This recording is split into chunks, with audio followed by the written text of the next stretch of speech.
ఏం కూసావురా నన్ను ముసలి నక్క?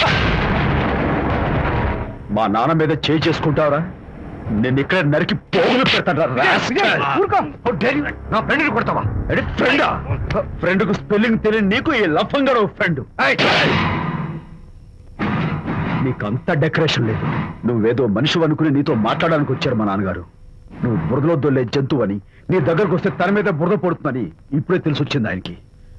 షేమానియో రండనా. కచ్చాక్. మనం కళ్ళతో చూసినవన్నీ నిజం కాదమ్మా. ఒక్కోసారి మన కళ్ళు కూడా మనల్ని మోసం చేస్తుంటాయి. నేను నమ్మను. నమ్మవా? ఒక్కసారి అలా దూరంగా చూడు. అక్కడ ఆకాశం నేల కలిసిపోయినట్టు కనిపిస్తోందా? కనిపిస్తుంది. కానీ కలవు కదా. అంటే మన కళ్ళు మనల్ని మోసం చేస్తున్నాయనే అర్థం. అవును. నువ్వు చూసిన సంఘటన కూడా అలాంటిదే అయి ఉంటుంది. అనవసరంగా అల్లుడు గారిని అపార్థం చేసుకోకు. చక్కటి కాపురం పాడు చేసుకోవద్దు. వెళ్ళి అల్లుడు గారిని క్షమాపణ అడుగు. నా మాట విను.